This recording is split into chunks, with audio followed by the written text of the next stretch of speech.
कल ने discuss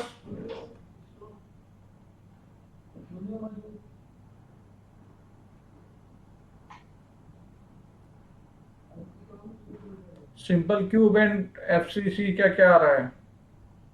face centred cube,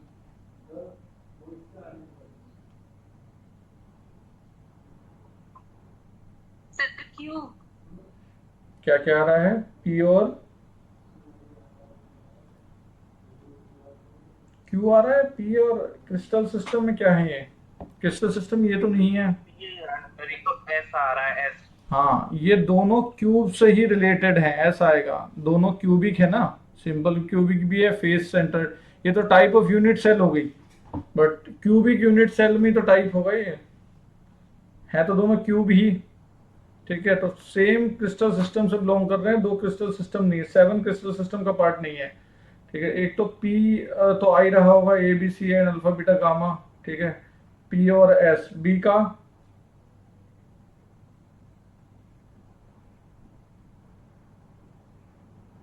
B का बताओ। सर डी के लिए भी पी होगा ना? पी और बी के लिए भी पी होगा, और क्यू होगा। क्रिस्टल सिस्टम दो अलग अलग है, ये क्यूबिक और रोम्बोहेड्रल दोनों अलग अलग है। सी, सी क्या होना चाहिए? सेम पी और क्यू। नहीं, पी तो क्यूबिक और टेट्रागोन, टेट्रागोनल में सेम कहाँ पर है? क्यू होगा क्यू। हम्म, क्या होगा? सिर्फ और सिर्फ क्यू। क्यू होगा। और डी,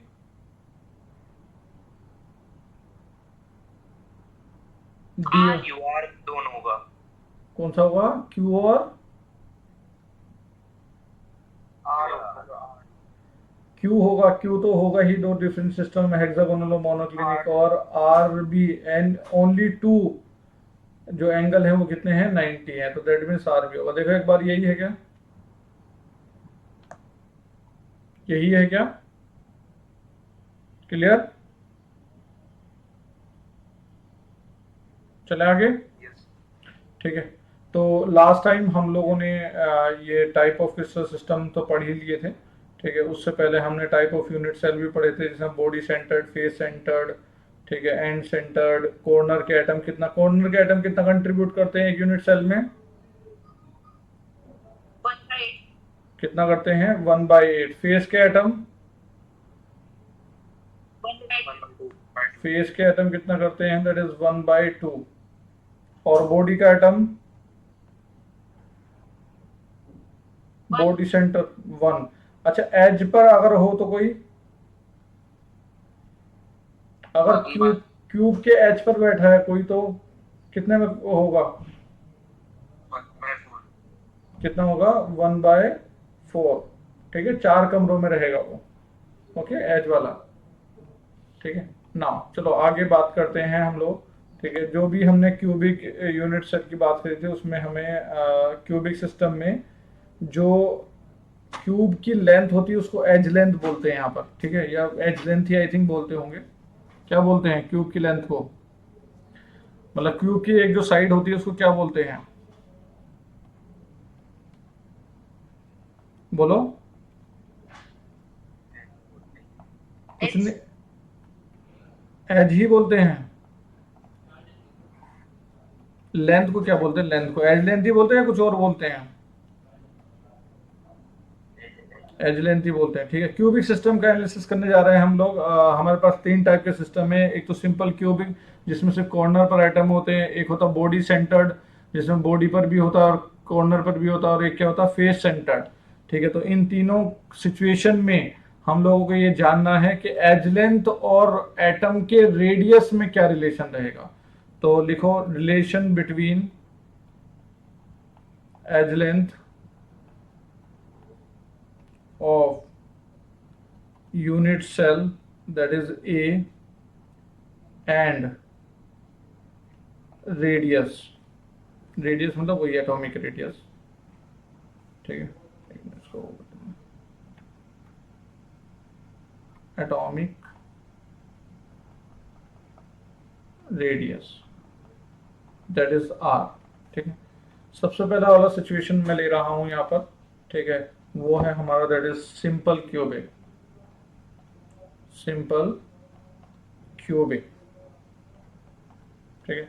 सिंपल क्यूबिक में हमें पता है कि सारे एटम कहाँ पर हैं, सारे के सारे एटम कहाँ पर हैं, कॉर्नर पर हैं। तो अगर मैं इस क्यूब को ऊपर से देखूंगा, ठीक है, अगर मैं इस क्यूब को ऊपर से देखूंगा तो मुझे कैसी सिचुएशन दिखाई देगी, कुछ ऐसी दिखाई देगी क्या? देखो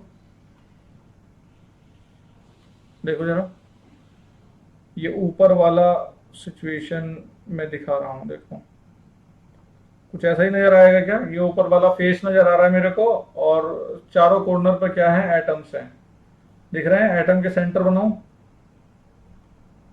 ये रहे एटम के सेंटर्स। क्लियर है? बात क्लियर है? ठीक है। अब एक एज जो है वो कितना रेडियस ऑक्यूपाई कर रहा है बताओ? यही तो एज लेंथ है। एज लेंथ कितना है? ए यही वाला है। और कितनी रेडियस के बराबर आ रहा है ये? एज लेंथ कितनी रेडियस के बराबर आ रहा है? 2r के बराबर आ रहा है। तो क्या हो रहा है, सिंपल क्यूबिक में जो एज लेंथ और रेडियस का रिलेशन है वो कुछ इस तरह से होता है। ठीक है, क्लियर है? सेकेंड, अगर मैं बात करूं बॉडी सेंटर्ड क्यूब में,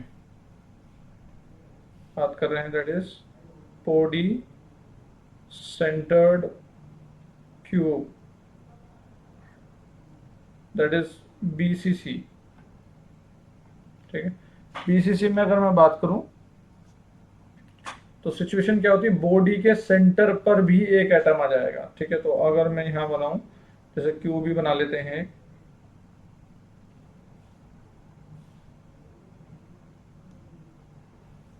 क्यूब परफेक्ट,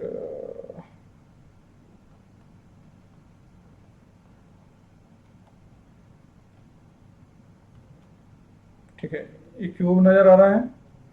अब इस क्यूब में मैं बोल रहा हूं कि एटम एक तो कॉर्नर्स पर है, यहाँ इस कॉर्नर पर भी है, इस कॉर्नर पर भी है, और कहां पर है एक एटम कॉर्नर के अलावा, और कहां पर है, बॉडी के सेंटर पर भी है। क्लियर है?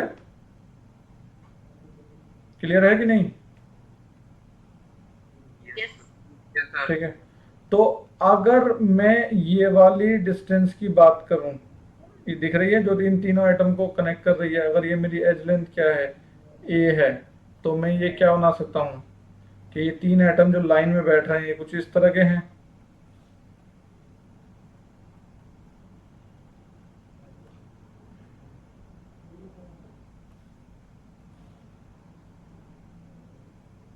ऐसा कुछ है, ठीक है, और ये नीचे वाला कॉर्नर है, ये ऊपर वाला कॉर्नर है, और ये इस तरह से कनेक्ट कर रहा है। ठीक है, मतलब अगर ये पॉइंट ए है और ये पॉइंट बी है, तो ये रहा ए और ये रहा बी। ये डिस्टेंस कितना होता है, बोलो?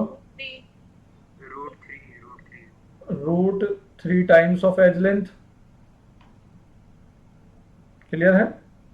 ठीक है, और root 3 times of edge length अगर रहेगा ये, ठीक है, तो और ये रेडियस कितनी हो रही है यहाँ पर, ये एक आर है, यहाँ पर दूसरा आर, यहाँ पर तीसरा आर, यहाँ पर चौथा आर, तो हम क्या बोल सकते हैं, that is root 3 times of A is equal to 4r। Clear है? यस। ओके, ठीक है, इस पे एक क्वेश्चन लेते हैं।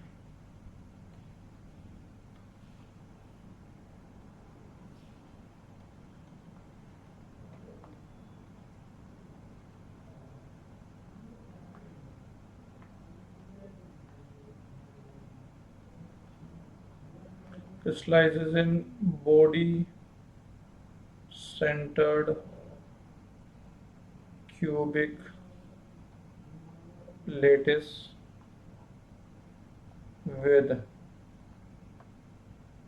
unit cell edge of 4.29 angstrom.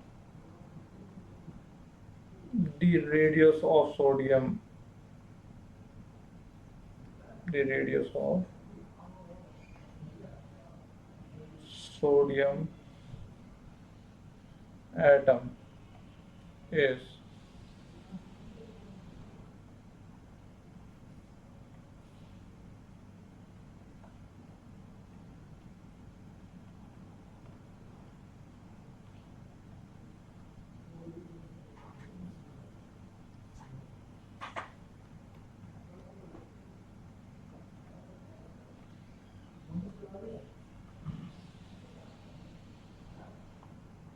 करके बताओ।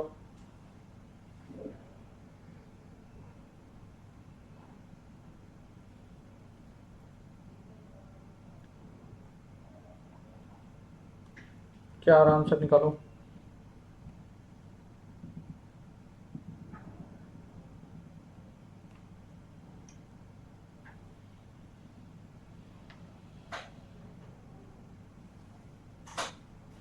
और एक बार ऊपर का दिखा देते हैं, नेट चला गया था।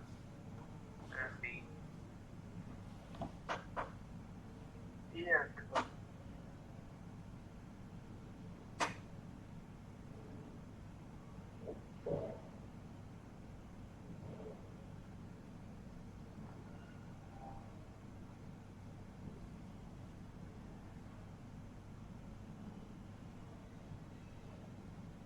क्या रहा आंसर? सी। सी आ रहा है। तो बेसिकली क्या किया है तुमने, that is √3 times of 4.29 is equal to 4R था, तो डिवाइड में क्या कर दिया, 4 कर दिया, इज इक्वल टू R, यही आया। ठीक है। और √3 क्या होता है, 1.7, ये तो 4 के समथिंग टाइम्स हो गया, बट 4 1 से ज़्यादा हो गया। ठीक है, 4 1 टाइम से ज़्यादा हो गया, और ये क्या 1.73 होता है, तो 1 से ज़्यादा इंटू 1.73 मतलब 1.7 के आसपास होगा। क्लियर है? तो वो कितना होगा, 1.86। इसलिए आप, अच्छा एक बात बताओ, किन्हीं दो, एक बार बोलो।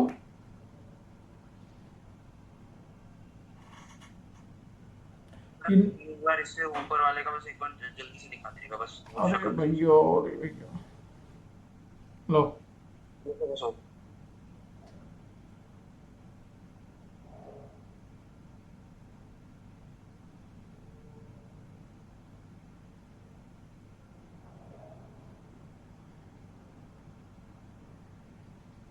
क्लियर है?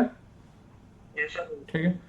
अच्छा एक बात बताओ, किसी किन्हीं भी दो एटम के बीच में क्लोजर डिस्टेंस क्या बोल सकते हैं हम लोग? देखो जैसे मैं ये बोल रहा हूँ कि दो एटम रखे हैं, the closest distance between two atom is,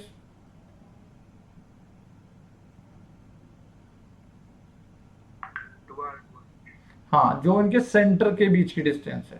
clear? ठीक है, ये आर और ये R, this 2R is equal to the closest distance. Okay, clear है? ठीक है, चलो एफसीसी की बात करते हैं, तो बीसीसी की बात हो गई।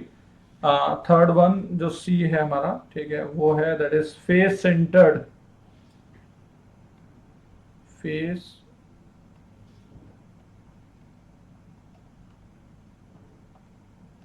सेंटर्ड। ठीक है, फेस सेंटर्ड में क्या होता है कि एटम जो है वो कॉर्नर में तो होता ही है, साथों साथ क्या होता है, वो फेस के सेंटर पे भी होता है। तो अगर मैं ऐसा कुछ बनाऊं, मैं पहले तो उसको ड्रॉ कर लेता हूं कि मेरे पास ये बीच में फेस वाला एटम है। ठीक है, ये कॉर्नर वाला इधर एटम, एक कॉर्नर वाला इधर एटम। ठीक है, एक कॉर्नर वाला इधर एटम, और एक कॉर्नर वाला इधर एटम। ठीक है, क्लियर? तो ये इस तरह से कनेक्टेड है, और मैं इसका अगर वो सेल बनाऊं, तो इस तरह से फेस है ऊपर वाला जो यहाँ पर हमें दिख रहा है। ठीक है, तो ये सेंटर्स हैं हमारे कॉर्नर के। ठीक है, इस तरह से। अब एक बात बताओ, अगर हम लोग बात करें, देखो ऊपर यहाँ से तो हम लोग नहीं निकाल सकते, समझ में आ रही, बीच में गैप आ गया। ठीक है, अगर हम लोग फेस डायगनल को ले लें, दिख रहा है ये फेस डायगनल, ये फेस डायगनल कितना होता है, फेस का डायगनल है, बॉडी का डायगनल नहीं है, फेस का डायगनल है। ये कितना होगा, √2a, और इसमें कितना आ रहा है, एक आर, दो आर, तीसरा आर और चौथा आर, तो हम ये बोल देंगे that is √2a is equal to basically 4R। तो हम इसको क्या लिख सकते हैं, 2 √2 से काट कर a is equal to 2 √2R। ये हमने लिया है along the face diagonal, along the face diagonal. Clear? ठीक है, एक क्वेश्चन देता हूं यहाँ पर।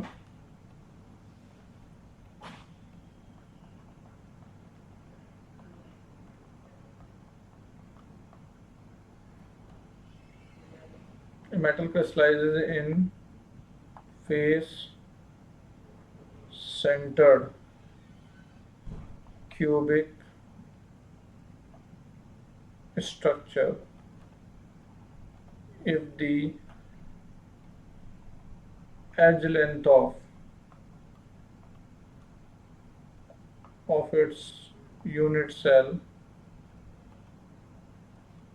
is A, then the closest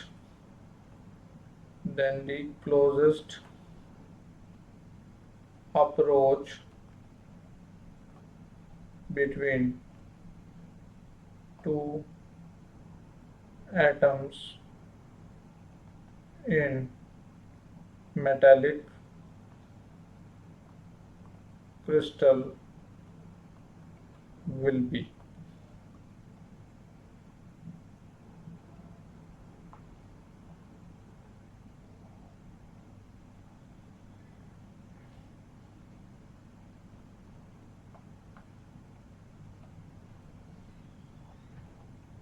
बोलो सर डी होगा, क्या होगा? D option, D option. सबका डी आ रहा है?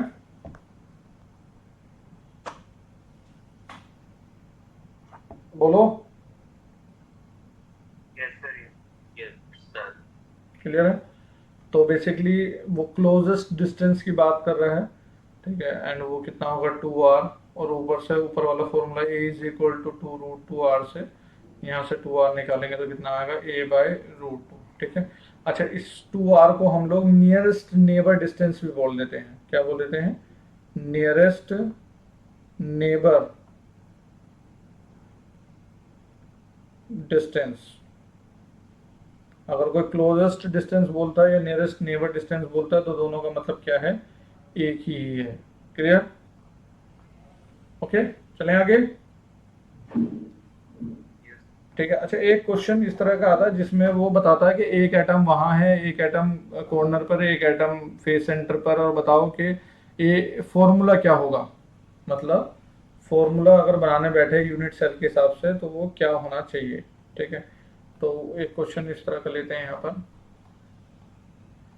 कि in a cubic unit cell atoms A are present at the corners and atom B are present at the edge centers, and atom C are present at the body center. Okay, now what is the simplest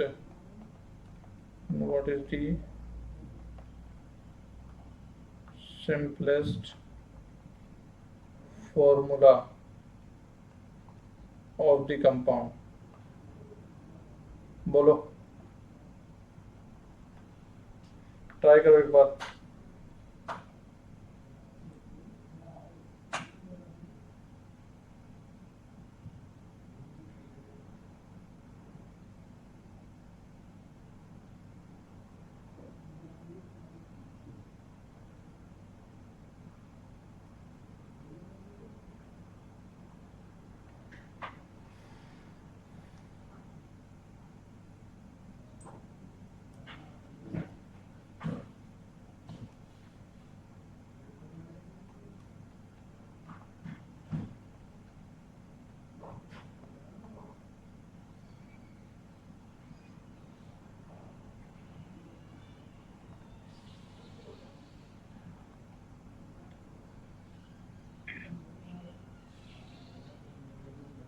क्या formula निकल रहा है?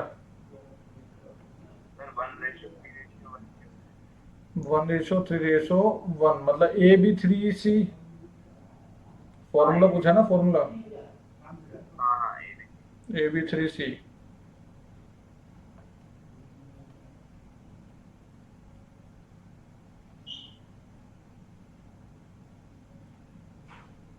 सबका आगे ऊपर वाला answer देखो, simple ये निकाल लो कि कितने एटम किसके हैं। अगर मैं ए की बात करूं, ठीक है, ए बी और सी, यहाँ 3 एटम में ए कहाँ पर प्रेजेंट है? ए सारा का सारा कहाँ प्रेजेंट है? कॉर्नर्स पर।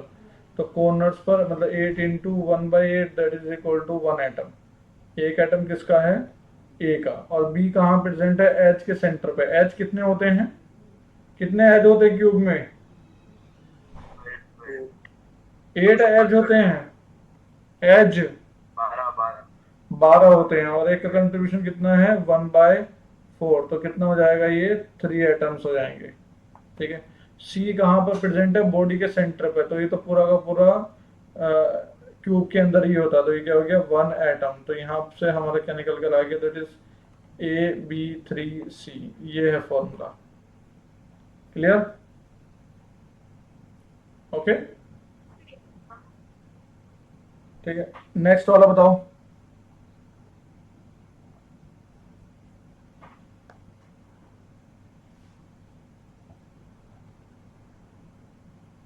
नेक्स्ट वाले के बारे में बताओ।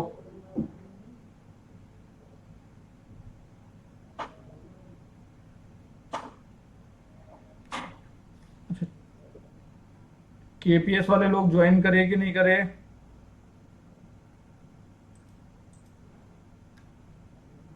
बोलो, अभी केपीएस वाले लोग आए कि नहीं आए? ओहो,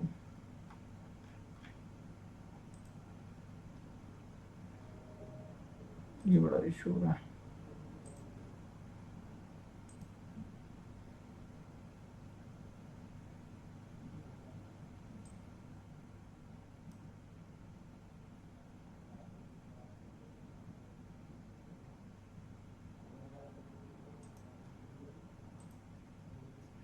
बताओ कितना आ रहा है सेकंड वाले क्वेश्चन में?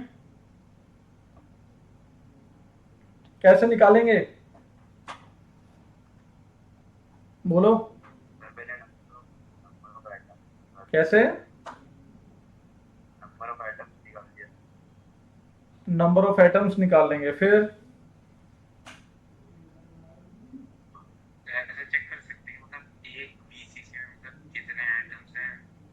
एक बीसीसी में होते कितने हैं?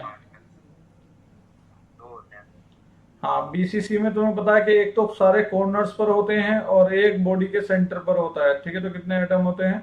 2 एटम्स होते हैं। तो 2 एटम से मिलकर एक बीसीसी मतलब body centred cubic unit cell में बन जाता है। ठीक है, तो हम नंबर ऑफ एटम्स ही निकाल लेते हैं पहले। तो हमें कितना दे रखा है? 3.9 ग्राम दे रखा। मोल्स निकाल लें। मोल्स कितना आएगा? 3.9 अपॉन में 39। तो कितना आ गया? ये 0.1 क्या आ गया? मोल आ गया।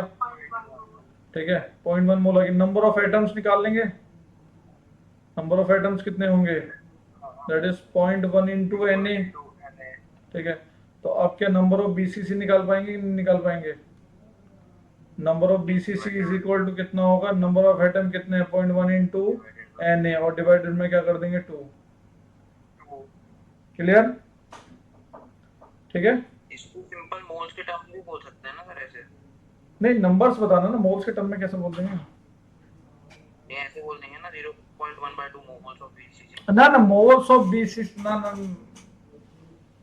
Unit sales. यूनिट तो है ही ना, क्योंकि वो यूनिट है। तुझे number of moles of BCC बोलते हुए नजर नहीं आएगा। Number of unit cells, number of unit cells बात करेगा तो वो मतलब मोल में तो हाँ, वैसे टेक्निकली अगर तू बोल रहा है कि हाँ बोल सकते हैं कि नहीं, हाँ बोल देंगे, बट तुझे नंबर्स के सेंस में वैसे नजर आएगा ये चीज।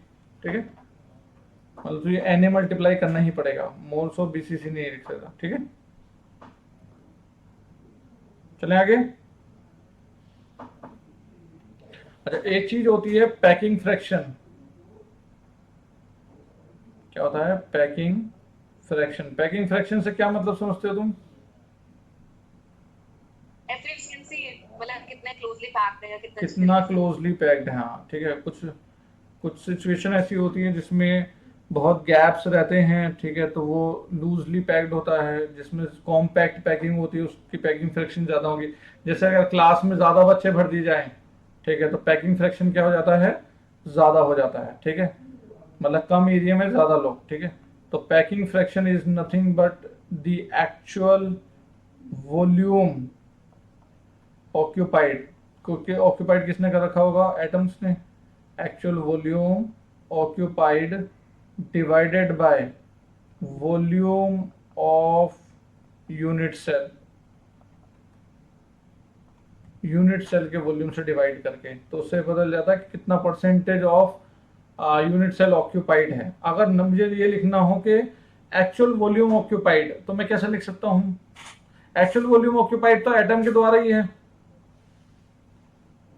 एटम के द्वारा वॉल्यूम ऑक्यूपाइड में कैसे लिख सकता हूँ बताओ, एक यूनिट सेल में कितने एटम होते हैं, Z effective into volume. Z effective नहीं, जेड इफेक्टिव नहीं, जेड ठीक है के बराबर इनटू क्या होगा, जेड तो नंबर ऑफ एटम्स है, और एक एटम का वॉल्यूम मतलब स्फीयर, स्फीयर का वॉल्यूम क्या होता है 4/3 पाई आर क्यूब, यही तो होगा। Z is number of atoms, 4/3 pi R cube एक एटम का वॉल्यूम। क्लियर? ठीक है, अपॉन में एक यूनिट सेल का वॉल्यूम कितना होगा, ए क्यूब। यहां तो कोई परेशानी, बोलो किसी को कोई परेशानी?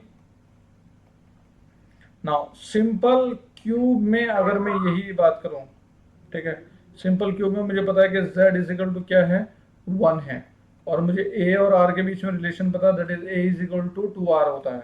तो अगर मैं ये लिखना चाहूँ पैकिंग फ्रैक्शन सिंपल क्यूब के लिए, तो मैं क्या लिखूंगा, z कितना है 1 इंटू क्या लिखूंगा 4/3 पाई आर क्यूब, ये ऐसे रहने देंगे, और a को क्या लिख देंगे 2r का क्यूब लिख देंगे। क्लियर?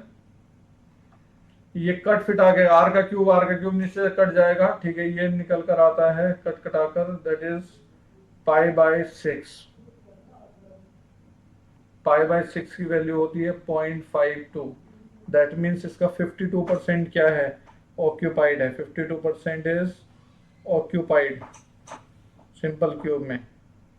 ठीक है, एंड वॉइड कितना है, परसेंटेज वॉइड अगर मैं पूछूं कि खाली जगह कितनी है, तो वो कितनी होगी, परसेंटेज वॉइड कितना होगा, दैट इज 48%। क्लियर? ठीक है, नाउ नेक्स्ट मतलब नॉन ऑक्यूपाइड वाला, क्या चीज, वॉइड वाला नॉन ऑक्यूपाइड। हाँ वॉइड मतलब जहां एटम नहीं है।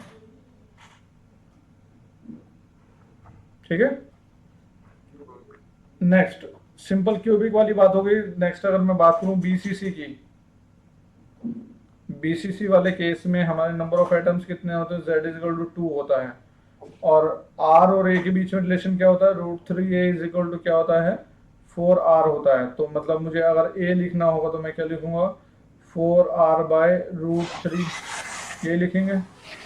क्लियर? चलो ठीक है, ये लिखेंगे। Yes sir.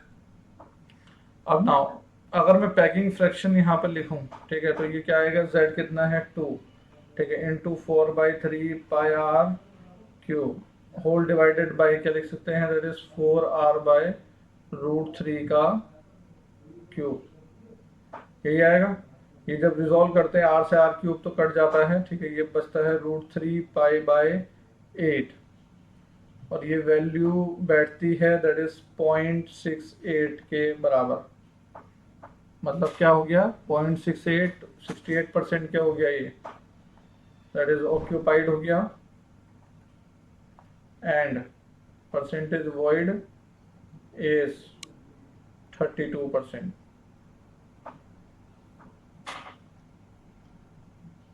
ओके, सिमिलरली इसी तरीके से हम लोग निकाल लेते हैं एफसीसी का। ठीक है, तो एफसीसी में सिचुएशन क्या होती है, फेस पर भी एटम है, मतलब 6 के 6 फेस पर एटम है, और हर एक कॉर्नर पर एटम है, तो z कितना निकल कर आता है, दैट इज 4, और रिलेशन क्या होता है, that is a is equal to 2√2, a is equal to 2√2r। ठीक है, तो पैकिंग फ्रैक्शन यहाँ से निकल कर आता है, that is 4 into 4/3 pi R cube whole divided by, that is 2√2 r का होल क्यूब। क्लियर? ठीक है, ये वैल्यू निकल कर आती है हमारी 0.74। अब 0.74 मतलब दैट इज परसेंटेज, 74% ये क्या है, ऑक्यूपाइड है। ठीक है, और सबसे कम वॉइड इसमें ही है, दैट इज परसेंटेज वॉइड कितना है इसमें, दैट इज 26%। ठीक है, एफसीसी की पैकिंग फ्रैक्शन सबसे ज्यादा है। ठीक है, एक एचसीपी करके भी होता है, हम आगे पढ़ेंगे, हेक्सागोनल क्लोज पैकिंग।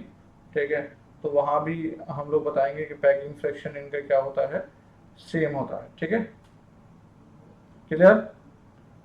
चले आगे।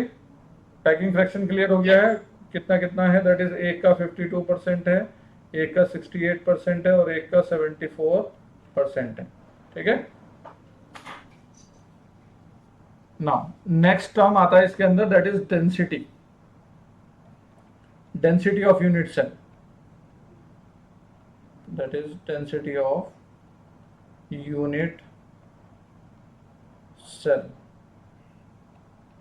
अब देखो, ऊपर वाली चीज अलग थी, ये चीज अलग है, तुम समझो। ऊपर वाला मैंने क्या बोला, पैकिंग फ्रैक्शन, वो वॉल्यूम बाय वॉल्यूम था, अगर तुमने ध्यान दिया वो क्या था, वॉल्यूम बाय वॉल्यूम था। डेंसिटी क्या होता है, डेंसिटी क्या होता है, मास बाय वॉल्यूम। ठीक है, तो यहाँ मास का सेंस आ जाता है, तो दैट इज ऊपर डेंसिटी इज इक्वल टू क्या होगा, mass of atoms in unit cell upon में वॉल्यूम ऑफ यूनिट सेल। ठीक है, अब मास ऑफ एटम कैसे लिख सकता हूं मैं, बताओ।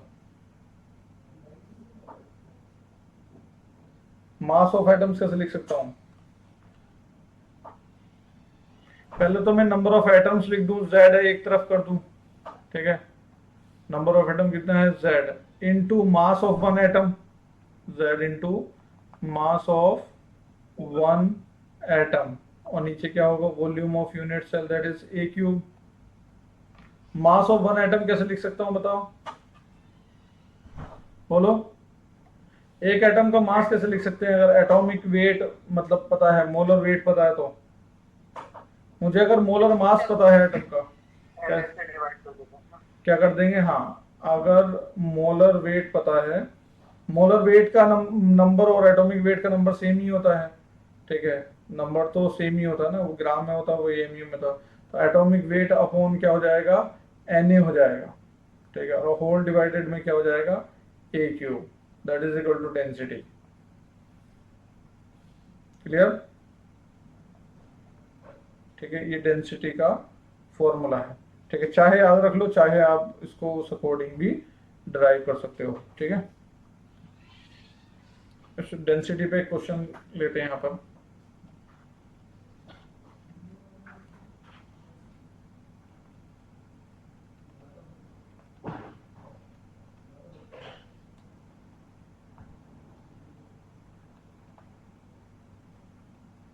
Crystallization in FCC, calculate the density of Ag if atomic radius is √2 angstrom। निकालो आंसर।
क्या आंसर?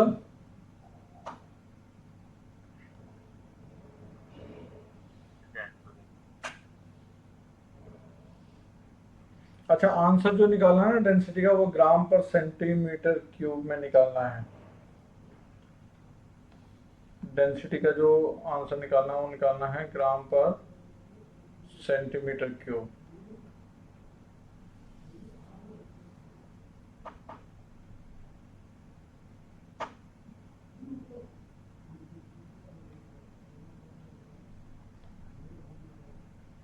देखो ए जो है हमारा, ठीक है, वो निकालना पड़ेगा। ए कितना होता है एफसीसी में? 2√2 11 आ रहा है लगभग 11। कितना आ रहा है? 11.11 11.2 समथिंग, ठीक है। 2√2 आर होता है और √2 से मल्टीप्लाई जो आएगा 2√2 into √2 that is equal to 4 angstrom हो जाएगा। बट एंगस्ट्रॉम नहीं, हमें सेंटीमीटर क्यूब में निकालना, तो हमें 10⁻⁻8 ये क्या हो जाएगा? सेंटीमीटर में हो जाएगा। ठीक है, तो डेंसिटी इज इक्वल टू कितना हो जाएगा? जेड। जेड मतलब 4 एफसीसी के लिए, और ये क्या हो जाएगा? Atomic weight is 108 upon N A. N A को तुम ये लिख सकते हो 23, 6 इंटू 10⁻23 अपॉन में इसका क्यूब, दैट इज 4 इंटू 10⁻⁻8 का क्या हो जाएगा? क्यूब आ जाएगा। ठीक है, ये कितना आ रहा है? That is 11.2, approximately 11.2 centimetre cube. Clear? कोई परेशानी इसमें यहाँ तक? डेंसिटी, पैकिंग फ्रैक्शन, ठीक है ना। अब हम चलते हैं इसमें आगे। ठीक है, एक चीज होती है कोऑर्डिनेशन नंबर। ठीक है, जैसे ये लिख लिया ना, इसमें तो कुछ लिखने वाला चीज नहीं है। नेक्स्ट हेडिंग डालो, that is coordination number. Coordination number basically इस चीज पर है, ठीक है, कि जैसे मान लो कि क्यूबिक सिस्टम को जितने अच्छे से अगर आप एनालाइज कर सकते हो, उतनी जल्दी आप क्या कर सकते हो? कोऑर्डिनेशन नंबर पकड़ सकते हो। जैसे जनरली क्या होता है, हाँ बोलो। एक एंगस्ट्रॉम 10⁻⁻10 होता है ना, वो तो मैं भी। अबे तो मैंने सेंटीमीटर में लिया, मैंने मीटर में। एक से अच्छा, अच्छा मीटर में बोला था आपने, ग्राम पर मीटर। 10⁻⁻10 तो मीटर में होता है, 10⁻⁻8 क्या होता है? सेंटीमीटर में होता है। तो सेंटीमीटर क्यूब में लिया ना हमने। ठीक है, अच्छा। क्लियर? हम्म। अब देखो यहाँ पर एक चीज देखना जरा, कि जो हमारा कोऑर्डिनेशन नंबर है, कोऑर्डिनेशन नंबर जैसे सिंपल शब्दों में अगर मैं बोलूँ ना, वो ये है। जैसे मान लो कि मैं जब बोर्ड पे खड़ा रहता हूँ, ठीक है, तो जब बोर्ड में खड़ा रहता हूँ तो एक तो पहली रो होती है, इस तरह से होती है ना रो क्लास में, ठीक है। तो मेरे इमीडिएटली जो सबसे पास वाली रो है, ये मेरा फर्स्ट कोऑर्डिनेशन नंबर है। मतलब अगर मैं बोलूँ कि पहली रो में कितने बच्चे बैठे हैं? 8 बच्चे बैठे हैं, तो मेरा जो फर्स्ट कोऑर्डिनेशन नंबर होगा वो इज इक्वल टू होगा 8। समझ में बात ये? अब ये तो सबसे पास वाले बच्चे हैं, इनका सबका डिस्टेंस मेरे से क्या है? इक्वल है। अब मान लो ये दूसरी रो है, दूसरी रो क्या है? थोड़ी सी दूर रहेगी मुझसे, ठीक है। तो मैं बोल देता हूं कि इसमें कितने हैं हमारे पास, इसमें कितने एटम है बताओ? ये रो जो है ये दूर दूर है, ये पहले वाले से दूर है। इसमें कितने एटम हैं? कितने लोग बैठे हुए हैं? 6 इधर है, 6 इधर है, दैट इज 12। तो मेरा जो सेकंड कोऑर्डिनेशन नंबर होगा वो कितना होगा? That is 12। बात समझ में आ रही है कुछ क्या बोल रहा हूं मैं? First nearest, second nearest, third nearest जैसे जो स्टेटमेंट्स हैं वो यूज किए जाते हैं। क्लियर? समझ में बात ये?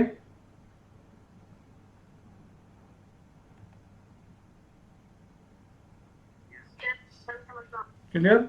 ठीक है, तो अब हम वो अब 3 सिस्टम के हिसाब से, simple cubic, BCC and FCC, इसके हिसाब से वो करेंगे। क्लियर? ठीक है, नाउ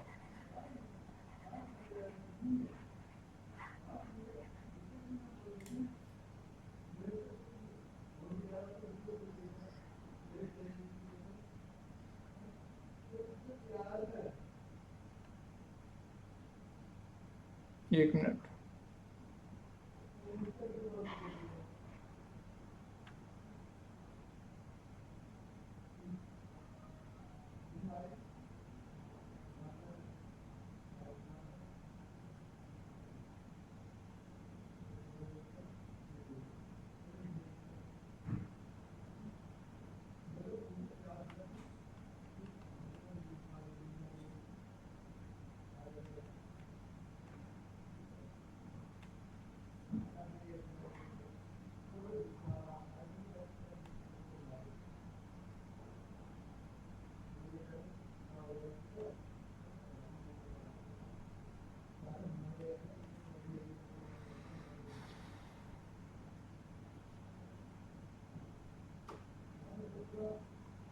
हाँ ठीक है, सिंपल क्यूब के बारे में पहले बात करते हैं।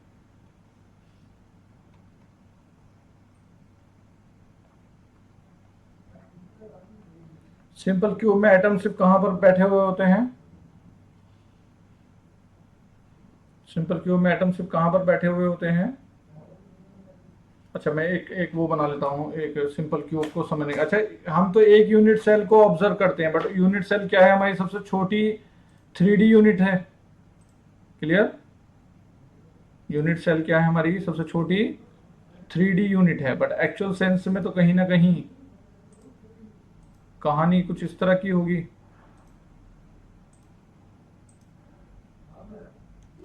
देखना जरा, हम जो एक क्यूब मान के चल रहे हैं, उस क्यूब के साइड में भी तो क्यूब होगा। जैसे हमने बताया ना, 4 क्यूब नीचे और 4 के ऊपर, फिर 4 क्यूब ऊपर, ऐसा कुछ बताया था लास्ट क्लास में। ठीक है, तो देखो ध्यान से देखो जरा, ये जो ब्लू करके जो बॉल रखी हुई है, जो एटम रखा हुआ है, वो कहाँ रखा हुआ है? पहली बात तो 3D यूनिट सेल कितने नजर आ रहे हैं तुम्हें? छोटे छोटे कितने नंबर ऑफ यूनिट सेल नजर आ रहे हैं इसमें? टोटल यूनिट सेल कितने हैं? 8 हैं। क्लियर? ये जो ब्लू कलर का एटम है, ये कहां पर बैठा हुआ है? कहां पर है ये? बिल्कुल 8 यूनिट सेल जो रखी है उसके सेंटर पर रखा हुआ है। क्लियर है? और जो कि कॉर्नर बैठ रहा है, सभी यूनिट सेल का कॉर्नर बैठ रहा है कि नहीं बैठ रहा? वो बीच वाला पॉइंट सभी का बैठ रहा है। तो हम तभी तो बोलते हैं कि 8 में शेयर क्यों है, क्योंकि वो इसी तरह की सिचुएशन ही तो है कि वो यहां पर बैठा हुआ है। ठीक है, तो वो 8 यूनिट सेल में शेयर्ड हो रहा है, इसकी वजह से 1/8 बोलते हैं। ठीक है, अब हम ये देखना चाह रहे हैं कि जो अगला एटम है उससे कितनी दूर है। ठीक है, तो तुम एक बार ध्यान से देखो जरा कि इस कॉर्नर के राइट साइड में जाऊंगा तो यहां भी एटम है, क्योंकि दूसरे कॉर्नर बैठ गया। लेफ्ट में आऊंगा तो यहां भी एटम है। ऊपर जाऊंगा तो यहां भी एटम है कॉर्नर पर। नीचे जाऊंगा तो यहां भी एटम है कॉर्नर पर। आगे की तरफ आऊंगा तो यहां भी कॉर्नर पर एटम है, और पीछे की तरफ जाऊंगा तो यहां भी कॉर्नर पर एटम है। कितनी डिस्टेंस है ये डिस्टेंस कितनी है? बोलो, कितनी डिस्टेंस पे बैठा है दूसरा एटम? कितने डिस्टेंस पर? a डिस्टेंस पर। ये कुछ ऐसा ही सिचुएशन है, जैसे प्लस x होता है ना, तो उतना ही पीछे क्या है? माइनस x है। प्लस y होता है तो उतना ही डिस्टेंस नीचे क्या है? माइनस y है। प्लस z होता है तो माइनस z। तो टोटल एटम कितने हो गए? टोटल एटम कितने हो गए इसमें? 6 एटम a डिस्टेंस पर बैठे हुए हैं। इसे हम बोलेंगे फर्स्ट नियरेस्ट, जिसको हम लोग कोऑर्डिनेशन नंबर बोलते हैं, फर्स्ट कोऑर्डिनेशन नंबर बोलते हैं। ठीक है, that is first nearest. Clear? First coordination number ये कितना है हमारा? 6 है, और कितनी डिस्टेंस पे बैठा हुआ है? a डिस्टेंस पे बैठा हुआ है। ओके, कोई परेशानी इसमें? ना, अब अगर मैं पूछता हूं तुमसे सेकंड नियरेस्ट, तो क्या बता सकते हो?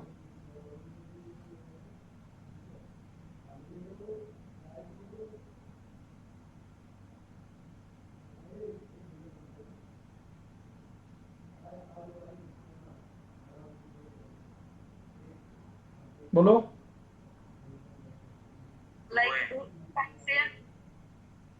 सेकंड नियरेस्ट, इससे ए से दूरी होना चाहिए, ए से डिस्टेंस जो है दूर होना चाहिए। अब देखो दो केस आ सकते हैं।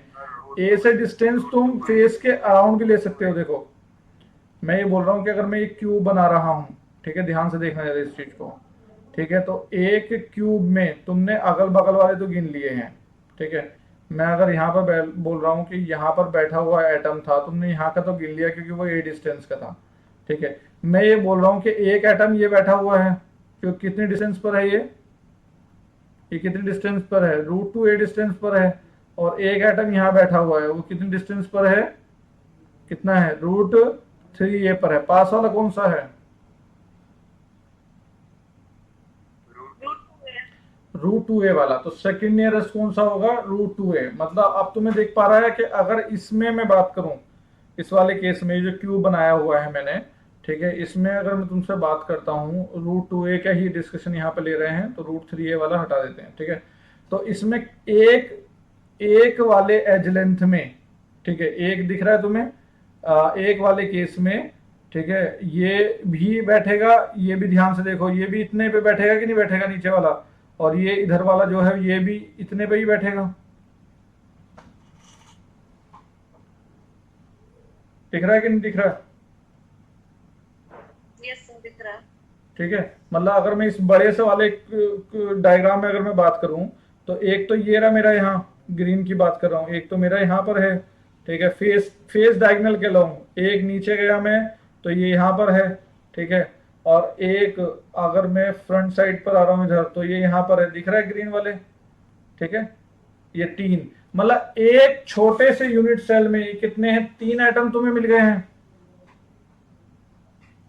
एक छोटे से एटम में कितने मिल गए हैं, 3 एटम मिल गए हैं, तो 8, ये तो सेंटर पॉइंट तो कितने से कनेक्टेड है, 8 यूनिट सेल से है, कितने से कनेक्टेड है, 8 यूनिट सेल से कनेक्टेड है। क्लियर है कि नहीं है, अरे बीच वाला ब्लू वाला एटम किससे कनेक्टेड है, 8 यूनिट सेल से कनेक्टेड है ना, मैंने तो एक का सिचुएशन बताया है, ठीक है, तो ये क्या हो जाना चाहिए, एक में अगर तुम्हें 3 एटम मिल गए हैं, एक यूनिट सेल में अगर 3 मिल गए हैं, तो 8 में कितने मिल जाएंगे, 24।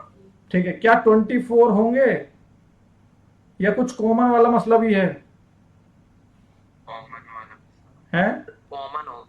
देखो एक बार देखो ध्यान से, अभी तो मैं लेफ्ट साइड वाले में देख रहा था, दिख रहा है कि नहीं, लेफ्ट वाले यूनिट सेल में देख रहा था, अगर मैं राइट वाले को फोकस में लूं, तो राइट वाले को देखना जरा एक बार, अगर मैं राइट वाले को फोकस में ले रहा हूं, एज लेंथ राइट वाले यूनिट सेल को ले रहा हूं, तो एक बार यहां देखना जरा, ये नीचे वाला तो मैं फिर से काउंट कर दूंगा ना, कर दूंगा कि नहीं कर दूंगा, क्योंकि राइट वाले के लिए एक ये हो जाएगा, एक ये हो जाएगा, और एक क्या हो जाएगा, एक ये हो जाएगा, समझ में आ रही है, तो कहने का मतलब ये तो दोबारा गिना गया ना, ये रिपीटेशन में आया कि नहीं आया, समझ में आ रही बात,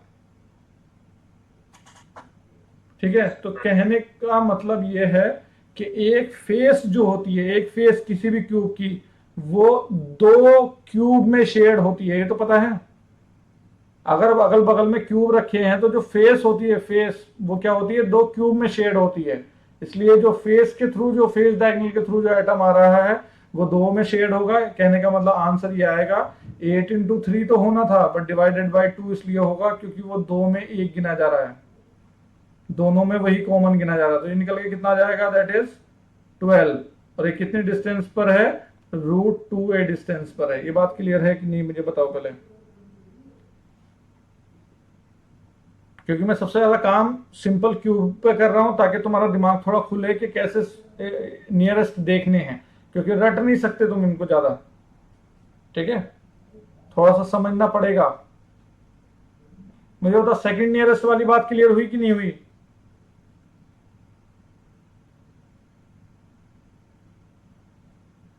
सभी को सेकंड नियरेस्ट वाली बात क्लियर हुई कि नहीं हुई, चलो आगे। अब थर्ड नियरेस्ट की अगर मैं बात करूं, तो बॉडी डायगोनल के लॉन्ग थर्ड नियरेस्ट कहां पर आएगा, बॉडी डायगोनल के लॉन्ग आएगा, ठीक है, तो बॉडी डायगोनल के लॉन्ग अगर मैं यहां बनाता हूं, ये सब मिटा देता हूं मैं, ठीक है, मैं बॉडी डायगोनल के लॉन्ग बना रहा हूं, देखो बीच वाले को, ब्लू वाले को हम फोकस कर रहे हैं यहाँ पर, ठीक है। देखो फ्रंट साइड में बॉडी डायगोनल कहाँ आएगा, यहाँ पर आएगा। पिछले वाले क्यूब में बॉडी डायगोनल कहाँ जाएगा, यहाँ पर जाएगा। वो फ्रंट में ऊपर वाले में यहाँ पर आएगा, उसमें बैक साइड पे जाएगा, ठीक है। राइट साइड में बात करूँ तो उधर बैक साइड पे जाएगा, फ्रंट वाले में यहाँ पर आएगा, उसमें नीचे की तरफ वहां पर जाएगा, और फ्रंट वाले में यहाँ पर आएगा। कोई कॉमन बैठ रहा है क्या, कोई कॉमन बैठ रहा है क्या, देखो। No sir. ठीक है, हर एक क्यूब के अलग अलग साइड पर, तुमने तो फ्लक्स पढ़ लिया होगा ना। Yes sir. हाँ, फ्लक्स तो थोड़ा सा तुम समझो कि ऐसे कि एक पॉइंट से सारे कॉर्नर पे से रेज जा रही हैं, ठीक है, समझ गए ना, चारों तरफ को। ठीक है, तो यहाँ इन पॉइंट से होकर गुजरेंगी, तो दैट मीन्स ये कि 4 एटम ऊपर 4 एटम नीचे, तो √3 पे कितने हो गए ये 8, मतलब थर्ड नियरेस्ट जो है, थर्ड नियरेस्ट वो क्या होगा 8 होंगे, कोई कॉमन नहीं है, ठीक है, और √3 a डिस्टेंस पर बैठे हुए हैं। क्लियर, बात क्लियर है, ठीक है। ये सिंपल क्यूब की हमारी कहानी थी, ठीक है। नाउ सेकंड पे चलते हैं हम लोग, that is BCC।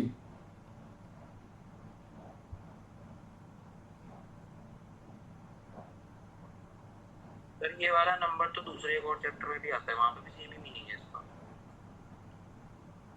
Coordination number का, कोऑर्डिनेशन चैप्टर में, कोऑर्डिनेशन नंबर। हाँ उसमें फर्स्ट कोऑर्डिनेशन नंबर की बात होती है। हाँ।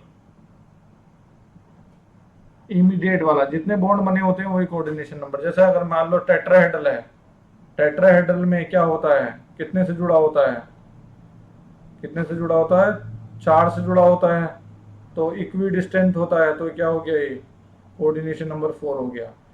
तो टेट्रा, ये तो टेट्राहेड्रल है। अगर मैं बात करूं मैं ऑक्टाहेड्रल की, तो ऑक्टाहेड्रल में क्या होता है, ऑक्टाहेड्रल में वो 6 से जुड़ा होता है, तो वो 6 से जो जुड़ा होता है तो उसमें कोऑर्डिनेशन नंबर 6 हो गया, इक्वी डिस्टेंट होता है।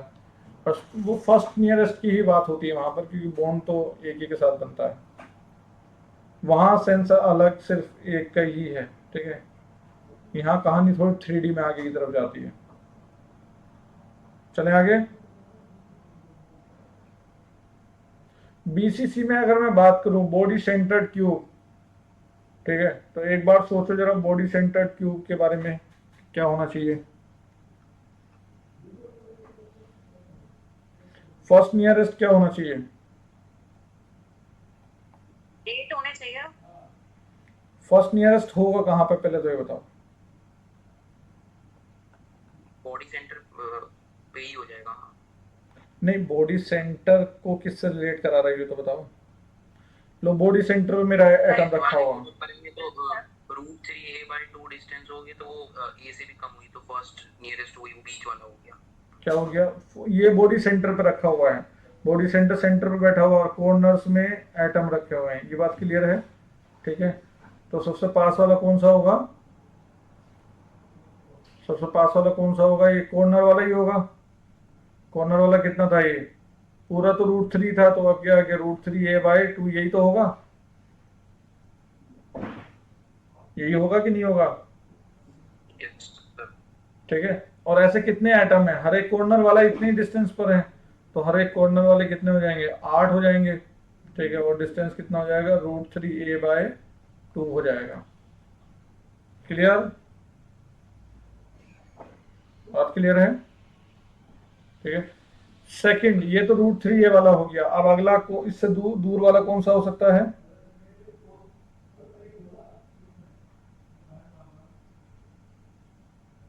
बोलो, इससे दूर वाला कौन सा हो सकता है। ए वाला जो ऐसे हमने जो फर्स्ट सिंपल क्यूब का फर्स्ट नियरेस्ट था, वो इसका सेकंड नियरेस्ट में आ जाएगा। हाँ, समझ में आ रही बात ये वाली कि अब जो उसका क्या था, फर्स्ट नियरेस्ट कितना था, a डिस्टेंस पे था। तो आप ध्यान से देखो जरा कि अगर मैं यहाँ पर ले रहा हूं, देखो यहाँ पर अगर मेरे बॉडी सेंटर मतलब यहाँ पर बैठा है, तो साइड वाले का भी बॉडी सेंटर यहाँ बैठा होगा, ठीक है। यहाँ से यहाँ तक का डिस्टेंस कितना है, a/2, और फिर आगे फेस से लेकर यहाँ तक का डिस्टेंस भी कितना है, a/2, तो कितना आ जाएगा, ये कितना हो जाएगा, a पर हो जाएगा। ऐसे ही ये ए पे यहाँ वाला हो जाएगा, ऐसे ही ए पर यहाँ लेफ्ट वाला हो जाएगा। समझ में आ रही बात कि नहीं आ रही? क्लियर है? एक के बॉडी सेंटर से दूसरे के बॉडी सेंटर का डिस्टेंस कितना है? ए ही डिस्टेंस है। अगर यहाँ मैं बात कर रहा हूँ रेड की, तो यहाँ भी जो साइड वाली यूनिट सेल रहेगी उसके सेंटर पे जो रहेगा, ठीक है, इसमें भी हाफ ये हो गया और हाफ यहाँ हो गया। तो सेकंड नियरेस्ट जो है मेरा, ठीक है, वो कितना होगा? पहली बात तो नंबर कितने होंगे वो, plus X minus X plus Y plus Z minus Z, कितने होंगे? 6। और किस डिस्टेंस पर होगा? ए डिस्टेंस पर होगा। क्लियर है? और अगला, अब ए वाला आ गया तो अगला क्या होगा? देखो ये जो इसका सेकंड नियरेस्ट है वो उसका क्या था? First nearest. तो इसका अगला जो इसका जो सेकंड नियरेस्ट है उसका क्या हो जाएगा? वो क्या हो जाएगा? Third nearest. क्लियर? समझ में आ रही बात? इसी तरह से बॉडी के सेंटर से वो करके तो कितना आ जाएगा? That is 12√2a। ठीक है, उस ऊपर वाले की मदद से वो कर लिया है। समझ में आ गई बात? चले आगे। ठीक है, ये कहानी थी हमारी बीसीसी की। ठीक है, नेक्स्ट। सर इसमें फोर्थ नियरेस्ट का सीन नहीं होगा? होगा होगा, बिल्कुल होगा, सर आराम आप से। एक बार ये वापस रिपीट कर सकते हैं? कौन सा वाला? थर्ड नियरेस्ट कैसे लिखा आपने? मैंने सेकंड नियरेस्ट भी तो उसी की मदद से लिखा था। देख, सेकंड नियरेस्ट जो है मैंने यही तो लिखा था ये। अच्छा, मैं तुम्हें थोड़ा सा ये बता देता हूँ कि जैसे बॉडी सेंटर जो है, ठीक है, बॉडी सेंटर अगर मैं सारे बॉडी के सेंटर वाले एटम बना लूं, ठीक है, क्लियर है, बॉडी के सेंटर वाले सारे एटम बना लूं मैं, ठीक है, तो कहीं ना कहीं जो कॉर्नर वाला है वो क्या बन जाएगा? अगर मैं 8, ये 8 सेल यूनिट सेल दिख रहे हैं तो मैं 8 के 8, इसमें 8 के 8 में क्या बना दूं? बॉडी के सेंटर पर हर एक के एटम बना दूं। ठीक है, तो ये जो ब्लू वाला है ये कैसा एटम की तरह दिखाई देगा फिर? अगर मैं सारे के सारे 8 के 8 जो यूनिट सेल्स हैं इनके सबके सेंटर पर अगर एटम बना लूं तो वो सब कॉर्नर की तरह बिहेव करेंगे। ठीक है, और ये ब्लू वाला कैसा हो जाएगा? ब्लू वाला क्या हो जाएगा? बॉडी के सेंटर पर हो जाएगा, उनके बॉडी के सेंटर पर हो जाएगा ना। 4 एटम ऊपर हो जाएंगे बॉडी के सेंटर जो ऊपर वाले यूनिट सेल के रहेंगे, और 4 एटम नीचे वालों के हो जाएंगे, तो बीच में क्या हो जाएगा? ये ब्लू वाला, ये बॉडी के सेंटर पर आ जाएगा। बात समझ में आ रही है? ठीक है, तो हर एक 8 कॉर्नर के बीच में एक बॉडी सेंटर है, ठीक है, और हर एक 8 बॉडी सेंटर के बीच में एक कॉर्नर का एटम है। मतलब दोनों किसी नजरिए से भी देख लो एक ही सिचुएशन है। कॉर्नर वाला किसी के लिए बॉडी सेंटर बैठा हुआ है और किसी बॉडी सेंटर के लिए कॉर्नर पे बैठा हुआ है। क्लियर? अब तो बोले थर्ड नियरेस्ट कैसे हो गया? थर्ड नियरेस्ट हमने उसमें सेकंड नियरेस्ट कैसे निकाला था?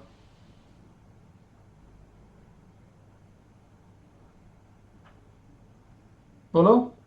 स्पेस डायगोनल के अलावा हाँ, फिर तो कॉमन हमने ये जो डिस्टेंस ले ली है, ये क्या ले ली है डिस्टेंस? ये वाली डिस्टेंस कौन सी ले ली है? ए वाली ले ली है। ठीक है, अब ए से हम लोग कहां जाएंगे? अब देखो,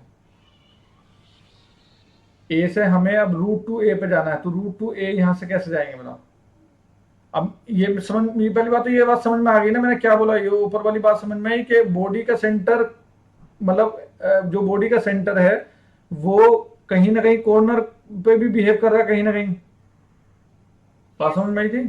ठीक है, तो जब अगर मेरा बॉडी का सेंटर कॉर्नर की तरह बिहेव कर ही रहा है तो मैं क्या कॉर्नर एटम के हिसाब से जो मैंने ये निकाला था, याद है कि नहीं? अभी पीछे जो निकाला था मैंने, ये वाला सिचुएशन दिख रहा है?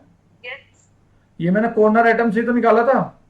ठीक है, तो अब ये वो डिस्टेंस है जो ए से भी ज्यादा है, दैट इज √2a। ये √2a डिस्टेंस है, तो कॉर्नर के हिसाब से मैंने ले लिया क्योंकि मेरा बॉडी का सेंटर कहीं ना कहीं तो वो कॉर्नर की तरह भी बिहेव कर रहा है ना। समझ में आई बात? ये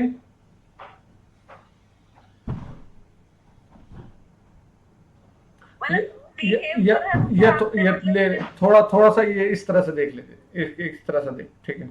ज्यादा अगर वो लग रहा है ना तो इस तरह से देख, सिंपल। यहाँ देखो, एक क्यूब बना रहा हूं मैं, तीनों इसमें समझा देता हूं।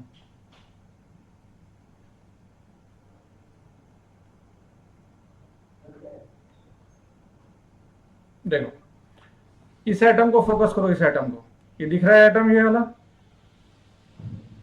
ये एटम दिख रहा है ना उसका, ठीक है। अब इस वाले यूनिट सेल में इसका सेंटर दिख रहा है, सेंटर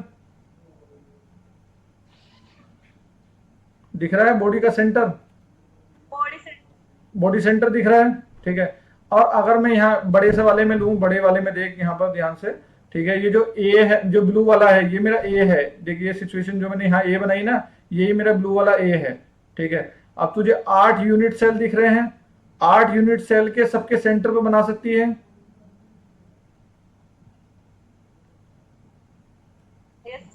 ठीक है।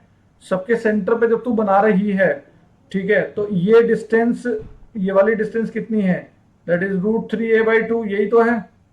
तो ब्लू वाले से इसकी डिस्टेंस, इसकी डिस्टेंस, इसकी डिस्टेंस, इसकी डिस्टेंस, सबकी डिस्टेंस कितनी होगी, √3a/2। कितने हो गए ये लोग कितने हो गए, हर एक एज लेंथ में, बोला हर एक यूनिट सेल में कितना है, एक बॉडी सेंटर पे बैठा हुआ है, तो सब कितने हो गए, एक रेस्पेक्ट में बताना, एक रेस्पेक्ट में कितने हो गए, 8 हो गए ना, ठीक है। क्लियर है। अब तूने ये निकाल लिया, सबसे नियरेस्ट वाला निकाल लिया, ठीक है। अब तू एक इसको भूलकर, अब देख यहाँ ध्यान से देखना, ठीक है। इसको मैं हटा देता हूं अब, ठीक है।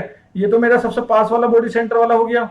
अब तो मुझे इससे दूर वाला लेना ना, तो इससे दूर वाला कौन सा होगा, यहां बैठा वाला होगा देख, या फिर यहां बैठा हुआ होगा, या फिर यहां, समझ गए। ये कितने डिस्टेंस का है, ए डिस्टेंस का है।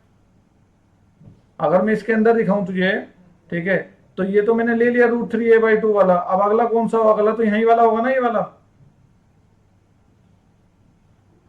जो इससे दूर वाला होगा, √3a/2 से दूर वाला होगा, ठीक है। तो वो कितने हो गए, 6 हो गए, ठीक है। अब इससे भी दूर वाला लेना है, इससे दूर वाला कौन सा लेंगे, अब हम फेस डायगोनल वाला लेंगे ना, ये वाला, ठीक है। तो ये कितना है, √2a वाला है।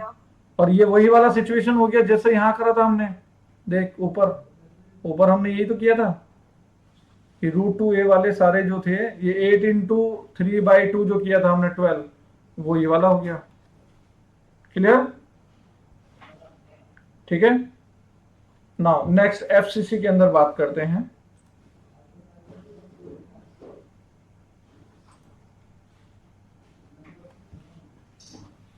थर्ड वन इज एफसीसी, ठीक है। अच्छा, एफसीसी में सिचुएशन क्या होती है हमारी, इसमें एटम कहाँ कहाँ पर होते हैं, फेस पर भी होते हैं, ठीक है। फेस पर भी होते हैं, कॉर्नर्स पर भी होते हैं, और कहाँ होते हैं, दो ही तो जगह होते हैं। क्लियर, ठीक है। अब एक चीज देखो जरा, फेस वाला फर्स्ट नियरेस्ट फाइंड करने में,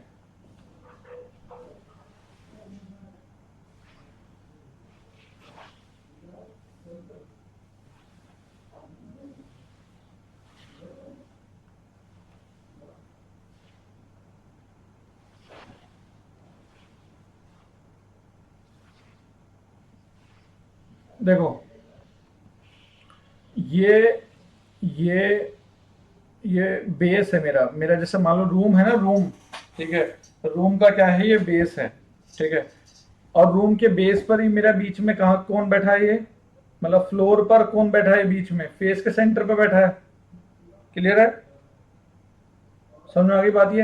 अच्छा, ये जो एटम बैठा हुआ है, ये बताऊं क्या होगा, इस तरह से होगा कि आधा तो ऊपर की तरफ दिख रहा होगा तुम्हें, ठीक है, और आधा क्या होगा, नीचे वाले रूम की सीलिंग पर आएगा। समझ गए क्या बोल रहा हूं मैं। फेस के सेंटर का जो एटम होता है वो आधा इस कमरे में होता है, आधा दूसरे कमरे में होता है।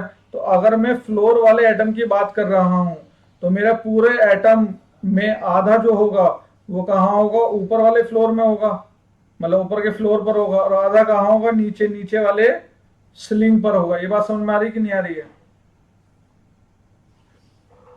ये बात समझ में आ रही है। क्योंकि फेस पे रखा हुआ आधा ऊपर होगा आधा नीचे। मैं इस नीचे वाले की बात कर रहा हूं, नीचे वाले की। ठीक है, क्लियर है, समझ में आ गई बात? ठीक है, अब मैं बोल रहा हूं कि इस फेस वाले एटम से मेरा कॉर्नर वाला एटम कितनी डिस्टेंस पे, ये बता सकते हो क्या?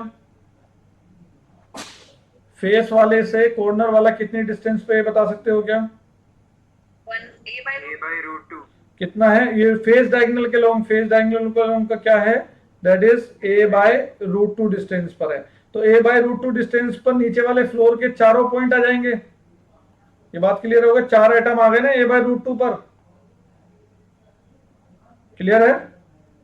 ठीक है, अब मुझे एक बात बताओ, ऊपर वाले ये जो राइट वाला फेस दिख रहा है तुम्हें, राइट वाला फेस, ये राइट वाले फेस के सेंटर पे बनाया है मैंने। किस पे बनाया है? राइट वाले फेस के सेंटर पर। तो अगर मैं ऐसा कुछ करना चाहूं, ये देखो ये ट्रायंगल बनाया मैंने। ट्रायंगल कैसा है? ये देखो ऐसा करके कुछ है। ठीक है, ये मेरा नीचे वाला फेस का सेंटर था, मैं इसको ए बोल देता हूं। ये क्या है? मेरा बी है। ये मेरा ए है, ठीक है, ये मेरा बी है। क्या तुम ये डिस्टेंस बता सकते हो मुझे?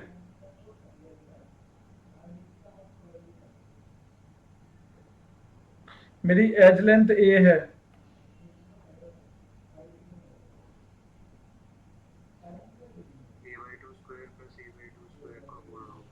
साइड तो समझ में आ रही है तुम्हें कितनी कितनी बैठ रही है? नीचे से राइट गए, इसका मतलब ये a/2 हो गया, और नीचे से बीच के फेस के सेंटर पर ये भी क्या हो गया? a/2 हो गया। मतलब एज लेंथ का हाफ ही तो हो रहा है ना ये। तो ये x कितना आ जाएगा बताओ जरा?